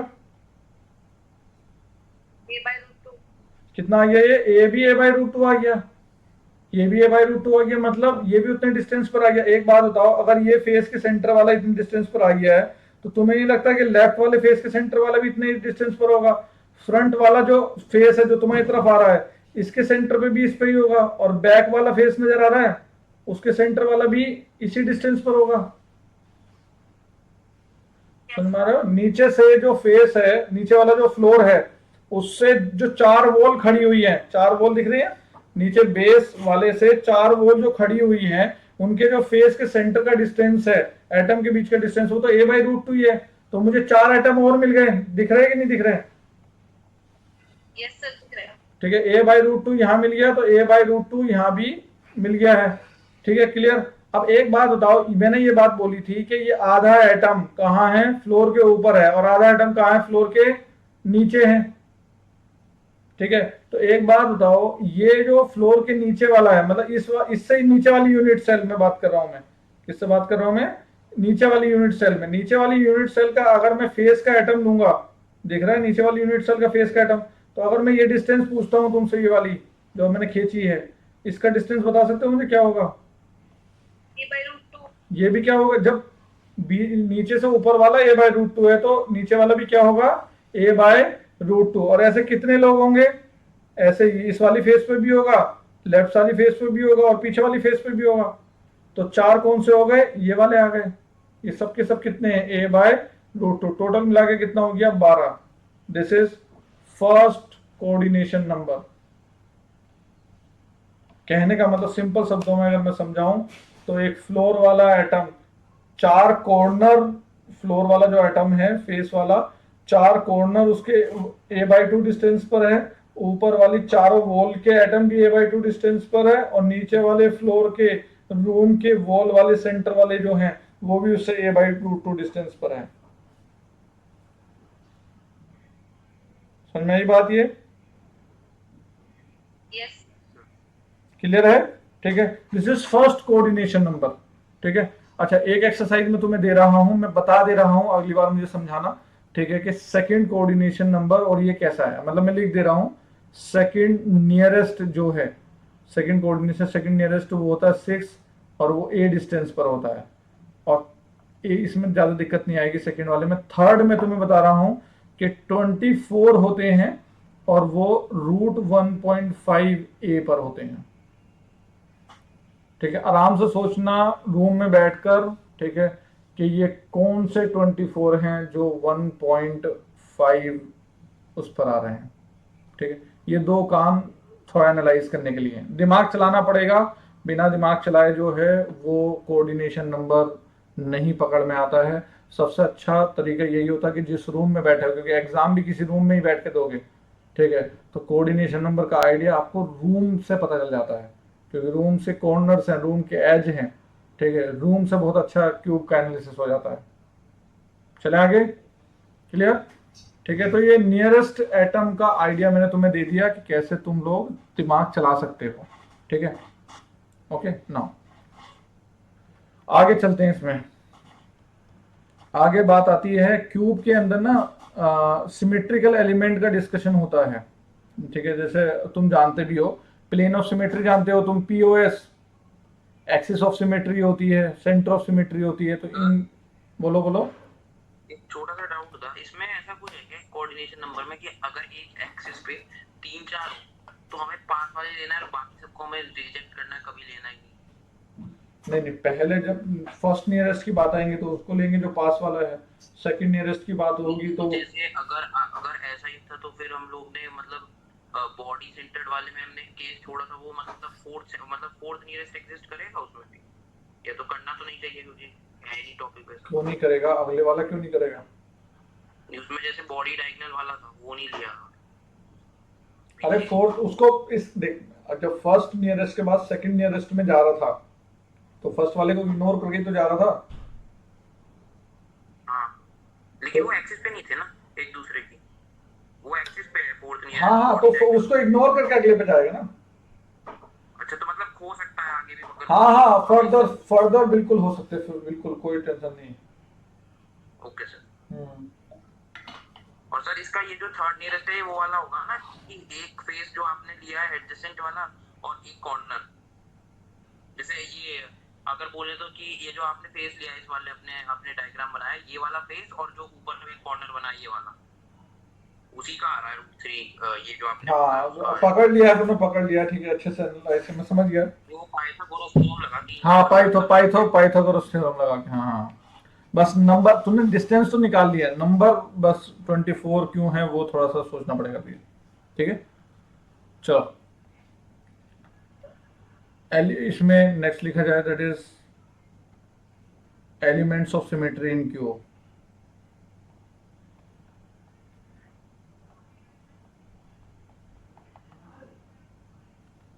इन cube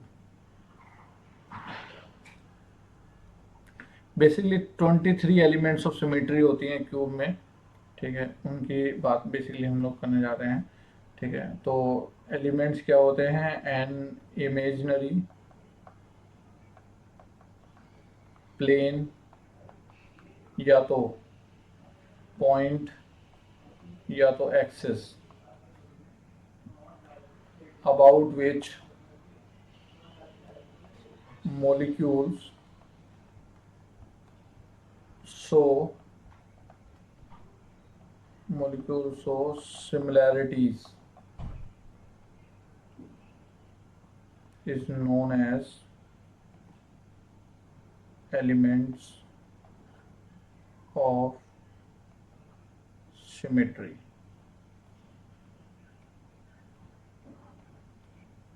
So there are total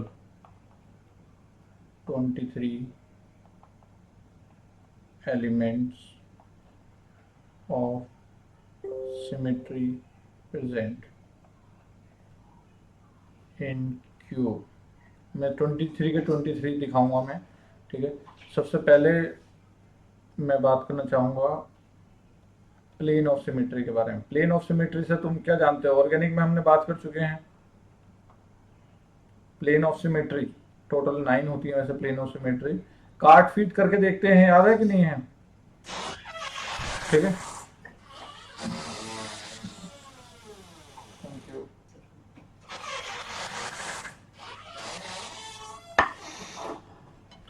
cube को कितने तरीके से काट सकते हैं बताओ?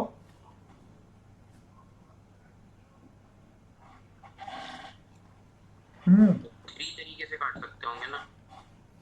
कितने तरीके से? 3। अब मैं तुम्हें दिखाता हूँ कितने तरीके से काट सकते हैं।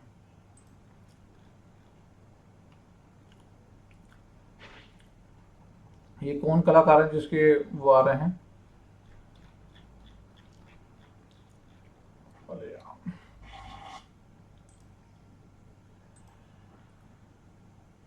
दिखाओ भाई कौन है ये।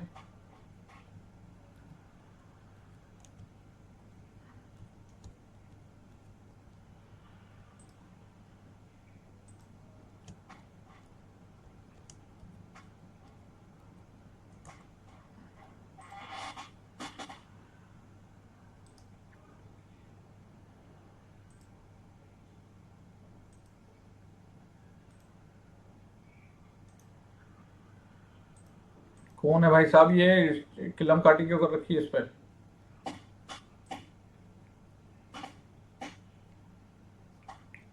देखो कुछ नजर आ रहा है स्क्रीन पर। हाँ सर, क्यों? हाँ, क्यूब को काटा हुआ है, कितने तरीके से दिख रहा है तुम्हें। चलो तो मैं लिख देता हूँ, it's an imaginary plane which can divide the crystal into two equal halves। ठीक है, अब देखो इसमें दो तरह के कट लगे हुए हैं। जो पहला तीन दिखाया जा रहा है ना, उसे बोलते हैं रेक्टेंगुलर। इसमें देखो कट कैसे लगे हुए हैं, रेक्टेंगुलर लगे हुए हैं। रेक्टेंगुलर कट कैसे, मतलब जैसे क्यूब है तो एक बार क्यूब को क्या कर दिया, ऐसे काट दिया तुम्हारी तरफ की, ऐसे इस तरह से काट दिया। एक क्या कर दिया, ऐसे काट दिया।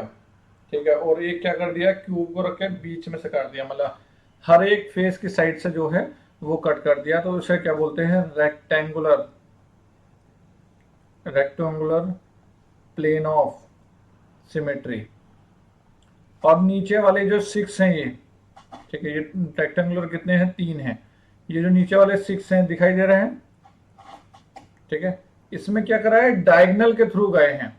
देखो ये दिख रहा है, पॉइंट दिख रहे हैं आपको। ठीक है, तो जो भी कट लगा है वो क्या लगा है, डायगोनल के थ्रू लगा है। तो डायगोनल के थ्रू सब तरह के कट मार दिए हैं। मतलब अब मैं तुम्हें थोड़ा सा वैसे बताता हूँ, हर एक क्या पकड़ा है, यहाँ देखो इस तरह से सिचुएशन पकड़ी है कि हर एक 4 एजेस को लेकर सिचुएशन करी है।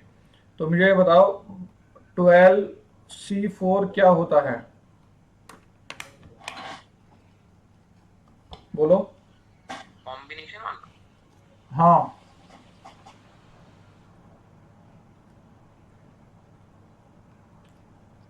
वो नहीं। 12 में से 4 का सिलेक्शन कितने बार हो सकता है। वो नहीं। हैं, क्या नंबर ज्यादा आ रहा है क्या। 495 बताया तो फिर कुछ और करो। अच्छा, ये कॉम्बिनेशन है, परमुटेशन क्या होते हैं।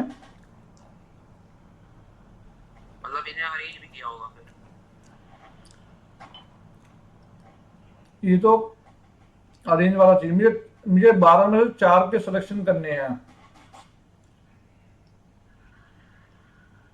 तो कैसे कर सकता हूँ बताओ। अच्छा, इसमें रिपीटिंग भी आ जाएंगे। हाँ, 1485 आ रहा है। इसमें रिपीटिंग भी आ जाएंगे बहुत सारे। हाँ समझ गया मैं, क्योंकि फेस वाले भी 4 आ जाएंगे ना। नंबर है ऐसे। हाँ वो दिक्कत, ये बात दिख रही, क्लियर दिख रहा है तुम्हें कि ये इस तरह से कट मारा हुआ है, ये लेफ्ट से राइट साइड पे कट मारा हुआ है, ये बैक साइड से फ्रंट साइड पे कट मारा हुआ है। ठीक है, और ये क्या है, फ्रंट साइड से बैक साइड पे कट मारा हुआ है। ये लेफ्ट से राइट साइड पे कट मारा हुआ है, और ये राइट से लेफ्ट पे कट मारा हुआ है। ठीक है, समझ में आ रहा है। ये टोटल कितने हैं, इन्हें बोलते हैं डायगोनल प्लेन ऑफ सिमेट्री। इन्हें क्या बोलते हैं, डायगोनल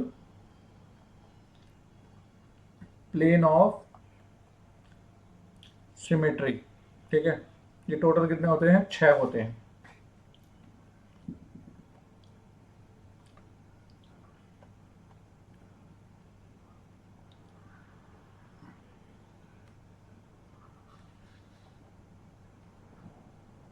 अच्छा, जो केपीएस के आए हैं उन्हें रिकॉर्डिंग मिल जाएगी पिछली, टेंशन मत लेना। ठीक है, ठीक है सर, थैंक यू। ठीक है। हाँ, तो वो लोग भी जो ना ज्वाइन करें उनको बता देना। ठीक है, तो लेक्चर, क्योंकि तुम्हारे शायद क्या वर्कशॉप थी, क्या था आज, किस वजह से लेट हो गए। हाँ जी सर आज आईपीटी की प्रैक्टिकल वर्कशॉप थी। हाँ, वो तभी मुझे लगा कि उन्हें 4 बजे तक तो कनेक्ट हो जाना चाहिए था, बट लोग नहीं कनेक्ट हुए तो फिर इसलिए लगा। हम्म, ठीक है, चलो। अभी जो बात चल रही है वो एकदम इंडिपेंडेंट बात चल रही है, तो कनेक्टिविटी कुछ नहीं है। जो पिछला पार्ट है वो लेक्चर के फॉर्मेट में मिल जाएगा, ठीक है। प्लेन ऑफ सिमेट्री एक पार्ट हो गया है, ठीक है। नेक्स्ट बात करते हैं, दैट इज एक्सिस और लाइन ऑफ सिमेट्री। एक्सिस और लाइन ऑफ सिमेट्री।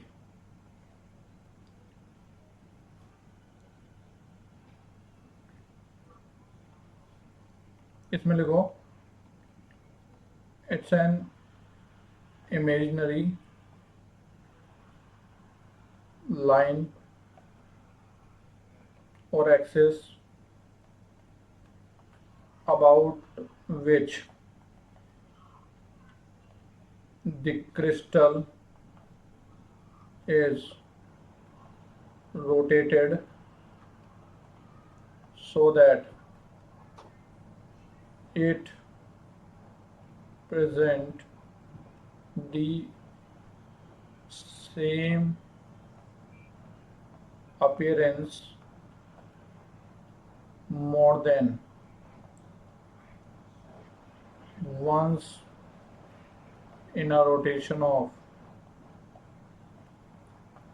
360 डिग्री। कहने का मतलब ये है कि जैसे मान लो कि मैं क्यूब ले लूं, ठीक है।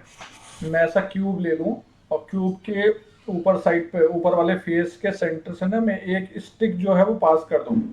क्यूब के ऊपर वाले फेस के सेंटर से एक स्टिक पास कर दूं और फिर क्या करूं, स्टिक पकड़ूं और उसको क्या कर दूं, 360 डिग्री घुमा दूं। तो मैं ऐसा देखूंगा कि हर 90 डिग्री घुमाने पर क्या मिलेगा, मेरे सामने फेस आता रहेगा। हर 90 डिग्री पे क्या आता रहेगा, घूम के फेस आता रहेगा।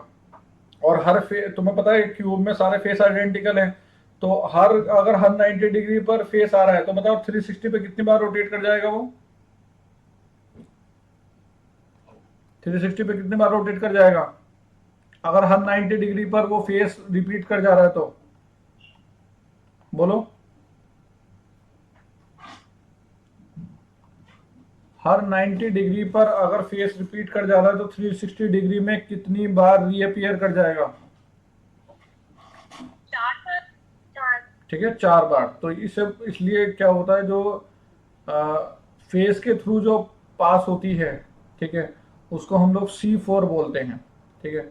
इसके अंदर हम अगर डिस्कस करें, that is axis of 4 fold symmetry. Axis of 4 fold symmetry, that is C4 बोलते हैं इसको, ठीक है।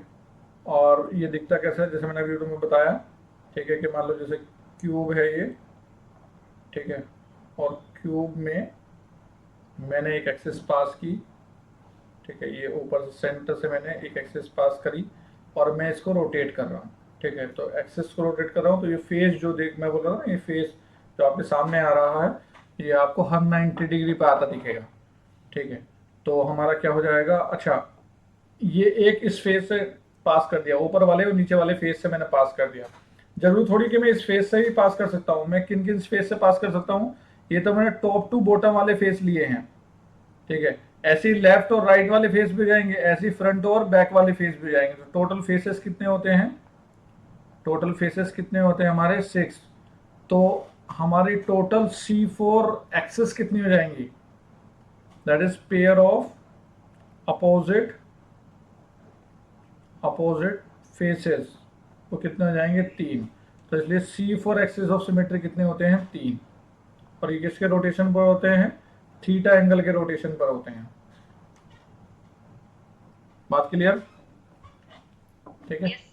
नेक्स्ट, ये टोटल 13 होते हैं। एक्सिस ऑफ सिमेट्री कितने होते हैं, 13 होते हैं। नेक्स्ट मैं बात कर रहा हूं, that is axis of 3 fold symmetry, ठीक है, इसे बोलते हैं C3। ये है कौन सी, ठीक है, जब हम लोग क्यूब के बॉडी डायगोनल से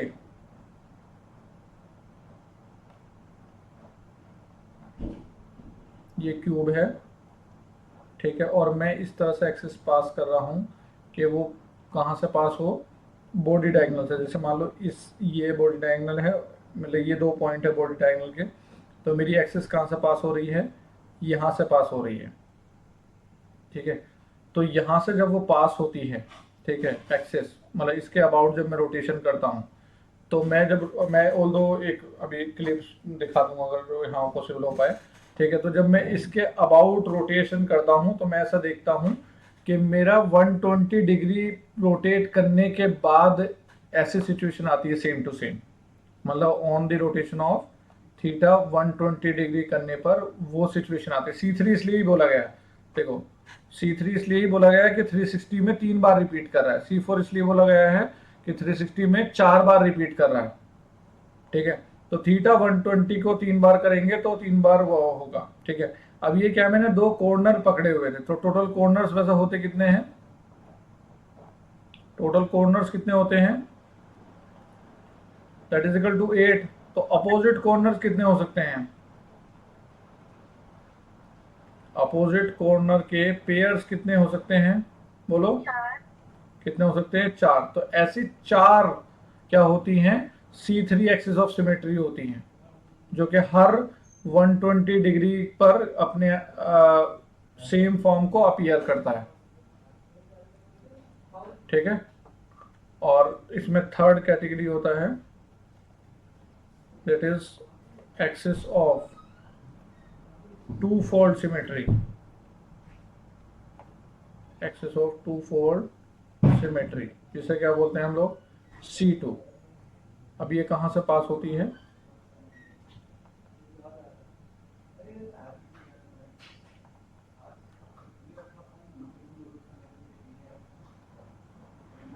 देखो ये क्यूब है हमारा, ये जो एक्सिस पास होती है ये बेसिकली पास होती है एज के सेंटर से। देखो ये एज है, ये एज है, एज का सेंटर, और ये आगे वाला भी क्या है, ये एज का सेंटर। ये इन एज के सेंटर से पास होने वाली, ठीक है, ये एक्सिस है। ठीक है, पहली क्या थी, जो कि कॉर्नर से पास होने वाली क्या थी, एक्सिस थी। दूसरी क्या थी हमारी, पहली जो थी वो तो फेस से पास होने वाली थी, दूसरी कॉर्नर से पास होने वाली थी, तीसरी क्या थी, एज के सेंटर से। एज के सेंटर से जब हम रोटेट करते हैं तो वो 180 के रोटेशन पर ये वाली एक्सिस बेसिकली निकल कर आती है, 180 के रोटेशन पर, मतलब सेम सिचुएशन निकल कर आती है, इसलिए इसको क्या बोलते हैं, C2 बोलते हैं। अब ये कितनी ऐसी एक्सिस हो सकती है बताना जरा, कितनी इस तरह की एक्सिस हो सकती है, बोलो 5। हमारी एज कितनी होती है, 12। तो 5 कैसे हो गई,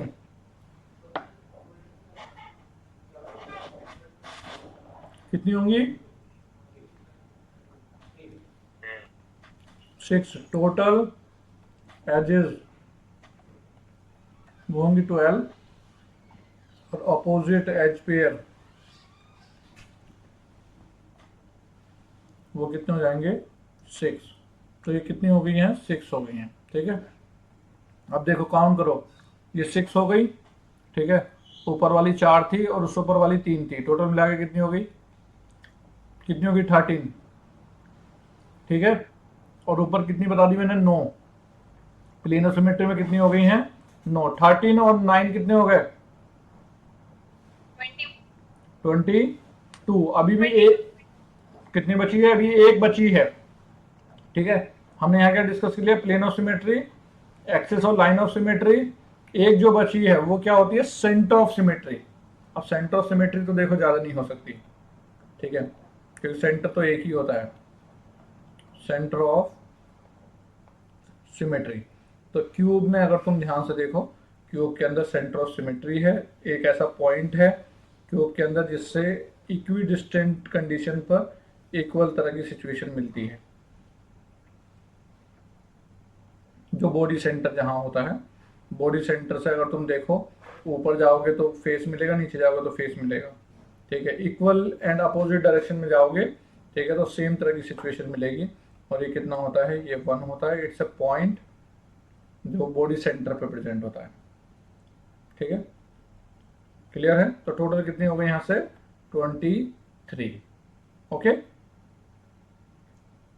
किसी तरह की कोई problem?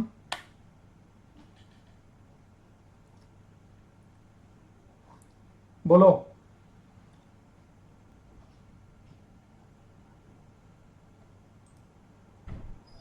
This is a demonstration on rotational symmetry for a cube. हाँ ठीक है। आवाज आ रही है? Yes. Consider this cube.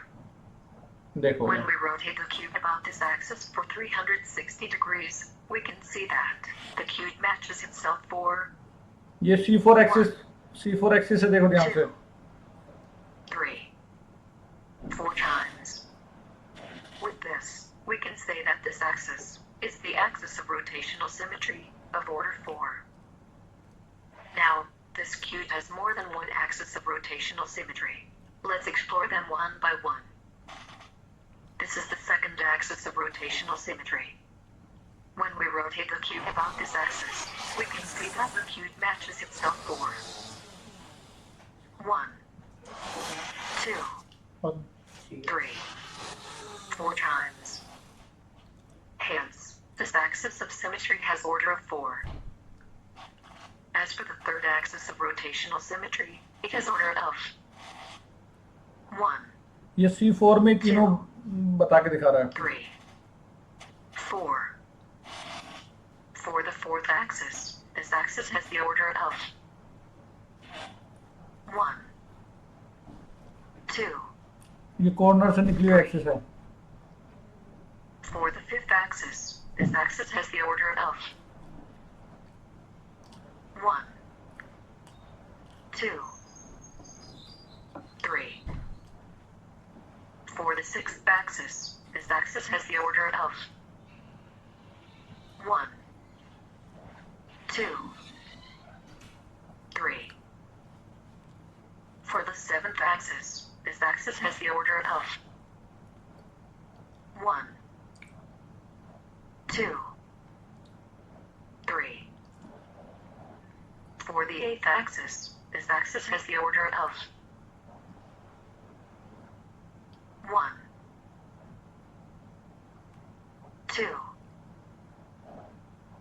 For the ninth axis, this axis has the order of 1, 2. For the 10th axis, this axis has the order of ये सारी C2 axis चल रही जो एज से पास हो रही है। 1, 2. For the 11th axis, this axis has the order of 1, 2. For the 12th axis, this axis has the order of 1, 2. For the 13th axis, this axis has the order of 1, 2. बंद कर देना, gate को बंद कर देना। Finally, we can see that this cube has a total of 13 axes of rotational symmetry. समझ में आ गया? That is all for this demonstration. Clear हुआ?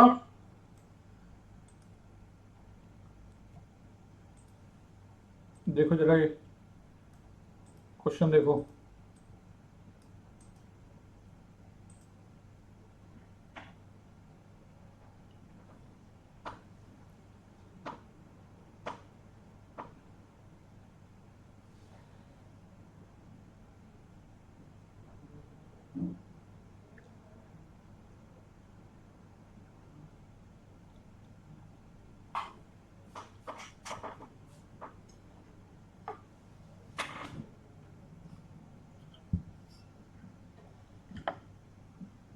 फॉर्मूला प्रिपेयर करना है इसमें।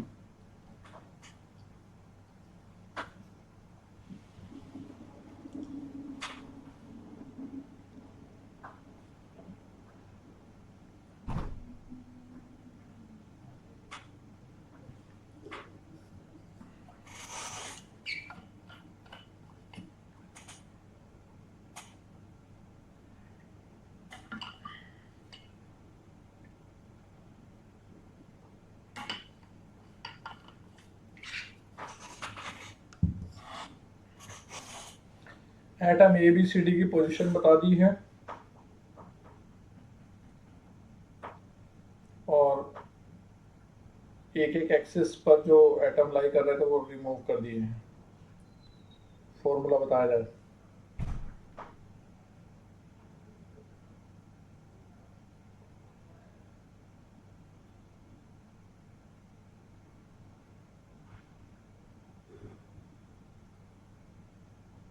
सर बोलो A3 8 D10 कितना ए 3 हाँ B8 हाँ D10 D10 ठीक है। और लोगों का निकला कि नहीं निकला?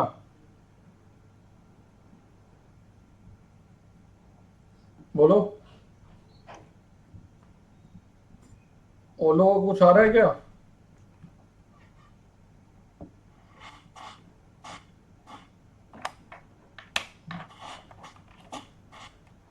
क्या हुआ? क्वेश्चन समझ में नहीं आ रहा लोगों को? क्या हो रहा है भाई?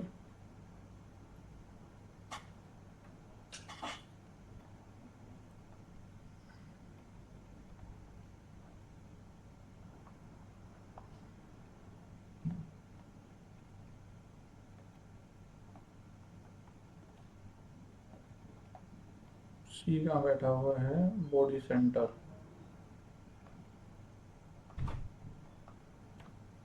और डी कहाँ है? Edge centre. देखो जरा इधर एक बार। तुम्हें पता है कि जो C4 है, ठीक है, वो तो फेस से पास होता है। C3 जो है वो कॉर्नर से पास होता है और C2 जो है वो कहाँ से होता है? एज से पास होता है। तो जो फेस से पास हो रहा है, अब ऐसा अगर मैं बात करूं, हर एक जो भी एक्सेस पास हो रहा है वो बॉडी के सेंटर से तो पास हो ही रहा है। हो रहा है कि नहीं हो रहा है? कोई सा भी एक्सेस ले लूं वो बॉडी के सेंटर से पास हो रहा है कि नहीं हो रहा है? बोलो। ठीक है, तो पहली बात तो बॉडी का सेंटर निपट गया। बॉडी का सेंटर क्या होगा? ये 0 हो जाएगा, ये तो रिमूव कर दिया गया है। ठीक है। अच्छा, जो C3 है हमारा, C3 वो कॉर्नर से पास हुआ है और कॉर्नर कितने कॉर्नर खराब कर दिए उसने? एक एक्सिस कितने कॉर्नर से पास होता है? C3 एक्सिस कितने कॉर्नर से पास होगा? बोलो। 2 कॉर्नर से, तो 8 कॉर्नर होते हैं, 2 खराब कर दिए हैं। कंट्रीब्यूशन कितना होता है? 1/8। तो कितना आ जाएगा ये? 6/8 आ जाएगा। फेस सेंटर की अगर मैं बात करूं तो मेरा जो C4 एक्सिस है वो 2 फेस से होकर गुजरता है, तो 6 में से 2 फेस खराब कर दिए उसने। ठीक है, क्लियर है? 6 - 2 इंटू कंट्रीब्यूशन कितना होता है? हाफ। तो कितना हो जाएगा? ये 2 ही आ जाएगा। एज की अगर मैं बात करूं तो एज मेरे पास कितनी है? 12 है। और एज ये जो C2 जो पास करी थी वो एज से पास करी थी, 2 एज इसने खराब कर दिए। तो इंटू क्या हो जाएगा? 1/4। ठीक है, तो कितना हो जाएगा ये? That is 10/4। ऐसे ही कुछ हो जाएगा। ठीक है, तो अब अगर मैं यहाँ पर बात करूँ तो A मेरा कितना है? 6/8। B मेरा कितना है? 2। C तो 0 है। D कितना है? 10/4। ऐसे ही कुछ है। ठीक है, तो मैं क्या कर सकता हूँ? 2 से पहली बात तो डिवाइड मार दूँ, मतलब वो किससे डिवाइड मार दूँ? 2 से डिवाइड मार सकते, क्या कर सकते? अच्छा, पहली बात तो इनको नॉर्मल कर लेते हैं। ये तो 6/8 जो है क्या होगा? 3/4 हो जाएगा और ये हो जाएगा 5/2 हो जाएगा। बट ये फिर भी बराबर नहीं बैठ रहा ना। सर 4 से मल्टीप्लाई कर 4 से मल्टीप्लाई कर दिया। लो चलो, 4 से मल्टीप्लाई कर दिया तो कितना हो जाएगा ये A जो है 3 × 8/4 ऐसा करके कुछ हो जाएगा। नहीं, 8 ही है नीचे, तो 8 ही है। ठीक है, B कितना हो जाएगा? ये तो 8 हो जाएगा 4 से मल्टीप्लाई करोगे। और D कितना हो जाएगा? ये 10। हाँ हाँ, समझ गए। यही तो था, A3 B8 D10। जब 4 से मल्टीप्लाई किया था तो 3 को अलग कर दिया था मैंने ऊपर। ठीक है, यही आ रहा है।